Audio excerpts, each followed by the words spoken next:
All right, what's up, y'all? What's going on? How's it going, Renee everybody? Atkins, Cameron Shepard. We're here just talking about his clothing company.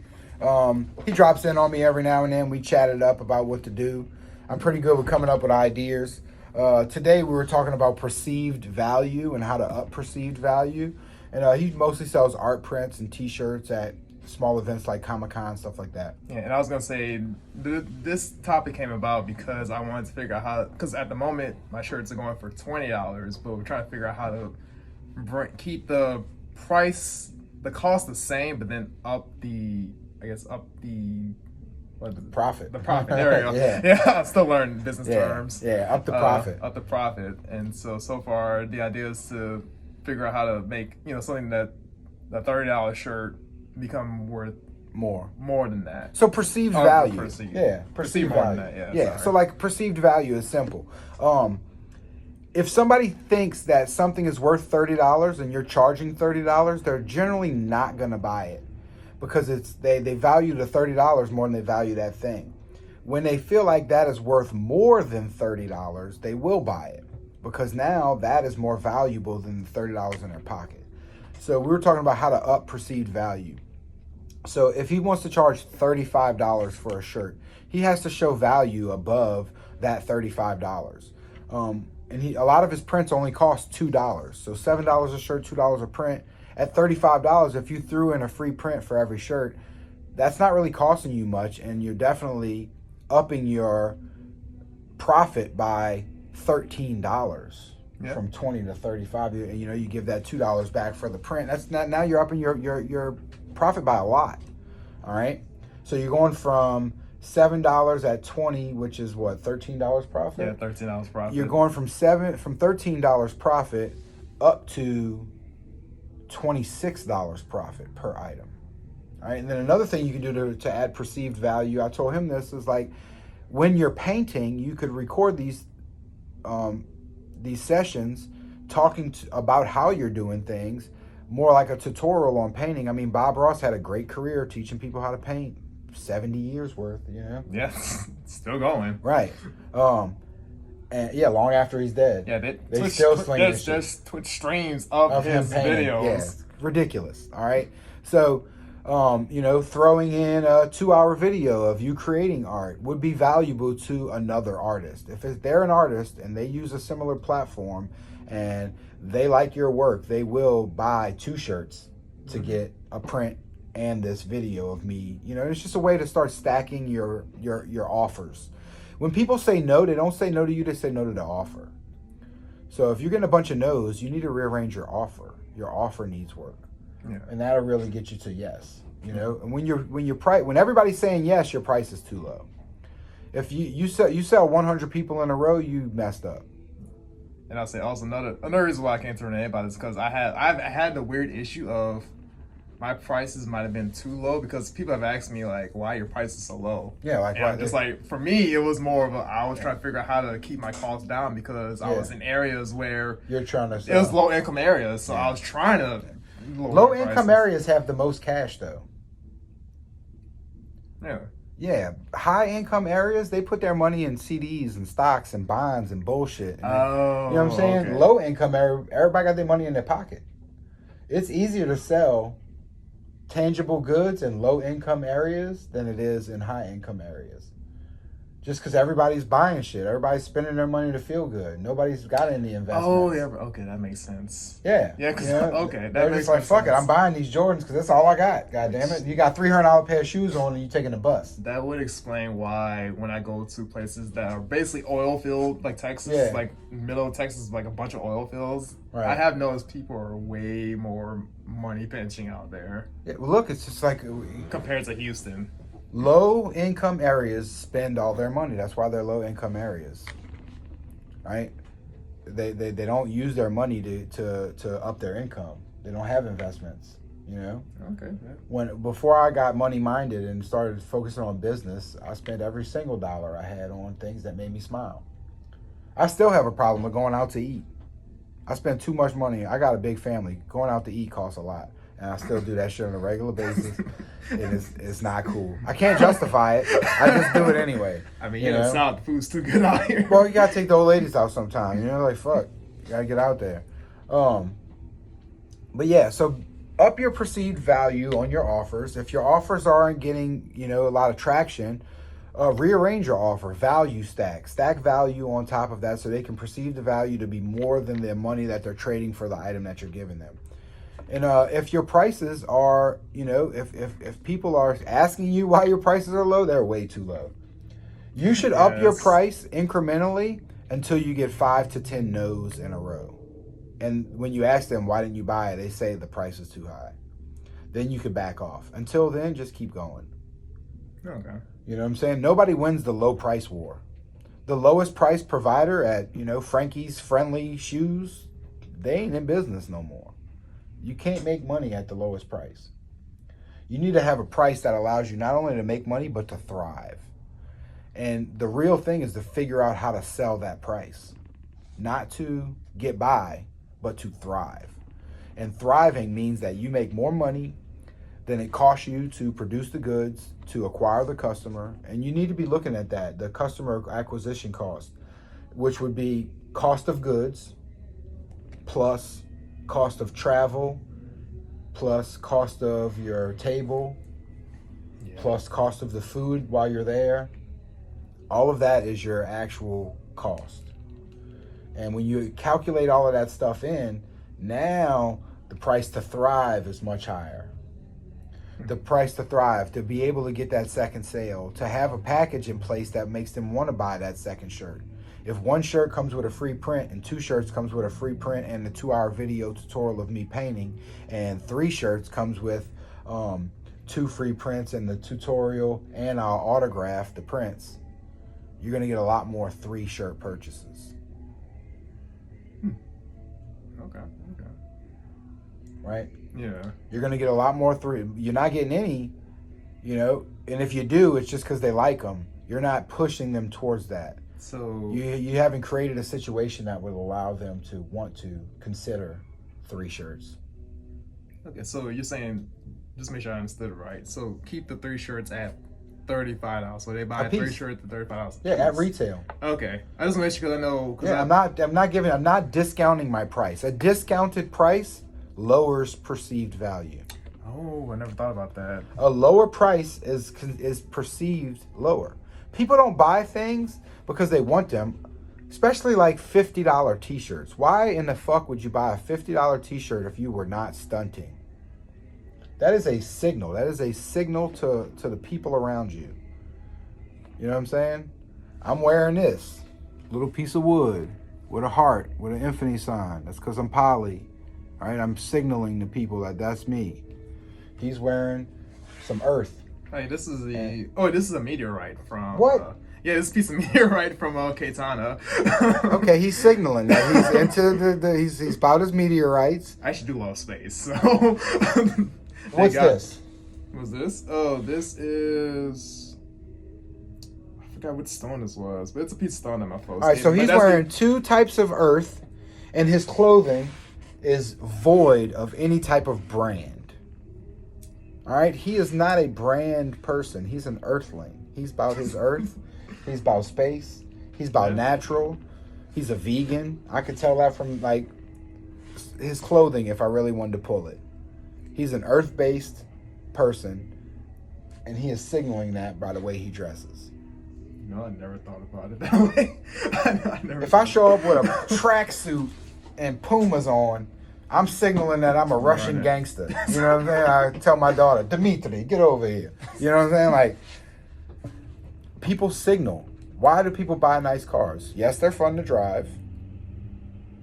If you're 25 and you have a really nice car, you are signaling to females that I can afford a nice car and you're not going to struggle with me.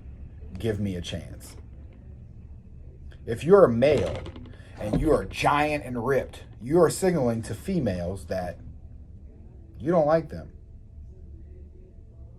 You're signaling to men that you are very attractive. I want y'all to think about that for a second. Females do not like the big, giant, swole form. Take a picture of a bodybuilder, show it to your female friends, ask them to rate them 1 through 10. You're going to get a lot of 2s and 3s. If you show that same picture to men, men are going to say 8, 9, Oh, 10. okay, yeah. All right, this is why. Because men used to go off to battle. And when a big giant fucker with an axe walked up and he was on your side, yay. When that guy was on the other side, it was like, oh shit. That makes, I never thought about that. That is why men like the big giant form, because he could kill more people on that side and I could stand behind his big ass. Females are like, that guy's fucking terrifying. So just know who you're talking to with your signaling. Understand the psychology behind dress, how you conduct yourself, your haircut, like everything is a signal. So if you can get people to want to signal a certain type of thing through your brand, you know who your customers are. Right? Ferrari has a specific type of customer. Yeah. You know? You got the biggest clothing companies in the world right now doing brand deals, collab brand deals with streetwear brands because they have lost relevance in today's social media world. If it wasn't for rappers, Gucci would cease to exist at this point. Like, hands down. And Gucci is losing relevance because they don't have a lower cost product that everybody can afford. So they're doing these collabs with these little street brands, and you're able to get a Gucci / Bombs or whoever for $100. And that's going to get you wearing Gucci. And now when you can afford a Gucci, you're going to go get a Gucci, not a... That's right, because I just remembered that a lot of the custom shoe artists who use Air Force Ones, the whole Nike X Louis Vuittons, artists were doing that before. Right. And now they're doing it now themselves. you can't do that. Yeah, now you can't do that. Oh, you can, but you'll get in trouble because Louis Vuitton has done. Look, they're gobbling it up. Yeah, I forgot about that. So just know your customers, know what you're talking about, know who you're looking at, know how to stack perceived value, know how to make something desirable through that perceived value, and just, pick a niche, stay in it. Yeah. I agree with that. Yeah. Because trying to do every single subject, every single recommendation, you're going to hurt yourself. Yeah, we do self-defense and kickboxing, fitness, nutrition. That's our niche. We do kickboxing fitness with nutrition, and we do self-defense, how to defend yourself against people trying to kill you. Here at Baton Rouge Krav Maga. It's right here on the thing. Kickboxing, fitness, and self-defense. That's it. You want something else, you got to go somewhere else. Right? With a clothing brand, you have to find your demographic and stay within it. He makes really cool, vibrant, art-colored t-shirts, very anime feeling, and to me that's skateboard culture all the way. Yeah, see, because I don't know that much about skateboard. Now I can look into it and be like, okay, I can incorporate these two cultures. The type of dress. Yeah. America, 90% of everybody's walking around in t-shirts, but not everybody's walking around in $50 t-shirts. When Polo put that little bear on a t-shirt and he's wearing all Polo outfits, the outfit he's wearing is generally around $1,500. It's got a jacket that's in the $350 range. It's got some pants that are in the $350 range. There's some Polo shoes on the bear, it's $350. There's usually a hat, $150, and there's a shirt somewhere in the $90, $75, $150 range, depending on if. So the guy on your t-shirt is wearing $2,000 worth of clothes, and you got a $50 t-shirt with him on it. So he's stunting harder than you on the t-shirt. I didn't know about that. Yeah, the teddy bear Polo t-shirts there's lots of them. All right? They don't fit me good. I end up having to do this and cut the neck. I get a little V-neck thing going. Now you might get them an idea. Look, I cut them bitches instantly. They start choking me. But look, I've got a couple of these silly, expensive t-shirts. I usually use them for music videos that I'm in. I'll wear something like ridiculous. Now that I'm down with Nethermead, we look like we're LARPing. We look like we're from the 14th century. So I'm cool with that. I just wear, some leather hoodie type shit, and we roll dude. But yeah, you just got to know where you're at, know who you're talking to, and figure that shit out for yourself. But, in the first year, you've been going like a year now, right? How long has it been? You started off with somebody else. Yeah, I started with somebody else. Tell me, explain how you got into this. So my friend, I would say the first thing is just putting yourself out there, a little bit helps. because I put myself out there on Facebook, and my friend saw that. He told me, hey, I have a store with that your designs will work with. You can put stuff in there. And then I started making prints and everything. Then COVID happened, and I kind of really just shut down for about 2 or 3 years. But then when things started getting better, it's time to go again. I wasn't sure what to do with my art style, and so I just started doing designs for him. Right. And I noticed that, okay, my designs that I did for him started selling more than his own designs. Right. And so, and then luckily he allowed me to put, one of my shirts in there. As long as I sold all his stuff, right, I could put like one or two designs in there. Nice. And so he bootstrapped you. He got you in. He took you under his wing. Yeah, it was basically a mentorship. Like I see it as a mentorship. Yeah. And then once and you paid through sweat and helping him out. Yeah, y'all were going to all kind of events and stuff like that, or? Yeah, we were basically. I would say the average trip was around 8 to 10 hours. Okay. Drive time. Yeah, drive time. Wow. Well, okay, technically 16 there, 16, 20 there and back. Yeah. Y'all were going to southern, southeast region. We're going to Texas, or Orlando, Florida, all the way down to basically Permian Basin, middle Texas. So the Gulf Coast. Yeah. Yeah. And every once in a while, I think he'll go all the way up to Chicago. That's like a 16-hour drive. Yeah. I'll fly when I go that far. I gotta go to Pleasant Prairie every now and then. Yeah. Well, his philosophy is, I guess, some of those events he's done and he's known for, and so he knows that, okay, if I bring all this stuff with me, I can make X amount. Right. Whereas for me, right now, my goal is, okay, how can I make that amount without carrying so much stuff? Because my long-term goal is to have a system where it's like, okay, I can tell my family, okay, hey, there's this event I can't go to, but here's these designs that I know y'all can sell. Have a simple system, right? And I can make sales in 2 different areas, and then hopefully the other thing is to get an online store and be like, okay, here are online exclusive items. Right. You know how I feel about those events. They shouldn't be about making money. They should be about customer acquisition. Yeah. Well, I mean, the main thing. Well, I mean, I tried not to. I do try to keep money out of my head when I go there, even though I know, like, at the end of the day, it's like it is nice to. It should be 50% focused on sales and 50% focused on just getting people's information. Yeah, and I mean, I do use these events to be like, okay, are people buying? What can people afford? I would be raffling off something every time just to get a large list of names. Yeah, that is the one thing that I just, like I said, it's on the list of things to do. growing list of things to do. I'd buy something badass and just try to. I'd auction it off across 5 or 6 events, not one event, one auction, one raffle. Yeah. I'm gonna rock this thing at 6, 7, 8, 9 shows and fill a couple of these tablets up with names and phone numbers. Yeah. And then pick one and give it away, and then call everybody else and say, you were the runner-up. Here's a discount coupon for $75 off your first $150 purchase. Yeah. And I guess I'll say for me, it's like my biggest downside at the moment is just not getting a system fully set for everything. It's like the ideas are there. I have the ideas and the information there. Just figuring out the system is where I'm just like, I gotta spend more time. You're gonna make more money through follow up and emailing people and sending them the designs and than you ever would at an event. At an event, you're competing with all other things at the event versus the amount of money they're willing to spend. Yeah. When you can get in touch with that person outside of an event, now you're competing with nothing versus the money they have this week or next week or the week after. Because you can continually communicate with them and they can continually get paid at work and then eventually decide to buy this one or that one. Like, hey, I want one of these shirts. Oh, this one just sold out. I'm going to move in on this one.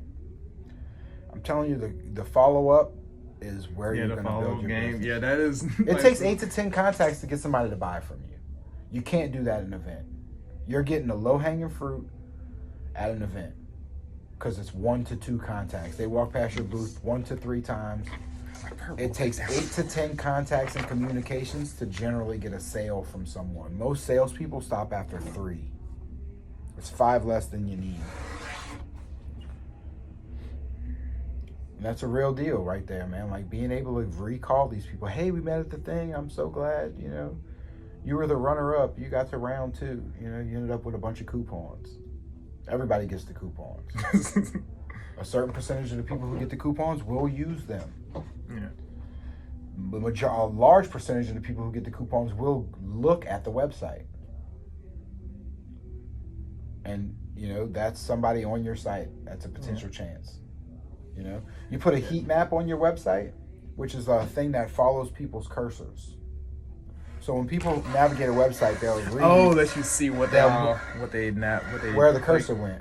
Yeah. So a lot of times you'll see them reading and you'll see them stop, or you'll see them go from this page to this page, and then you can look at the heat map of your website and see where most of the traffic is going, and then you move your more profitable items to those spots. Is that a thing on Shopify? Heat maps are like secondary that you can use on websites. I'm not sure. I really don't know. But I know a heat map is something that you can overlay into your website, and it'll follow the cursor from people. And a lot of times you'll find out that the first few spots aren't the spots people are tending to look at right away. They go to the second line or the third line. You might find 3 lines down, third item is your hottest spot for people's eyes. It's kind of right in the middle of the screen. And you might want to put your best products in that spot, not the top spot. Your heat map will tell you a lot about how to move things around your website.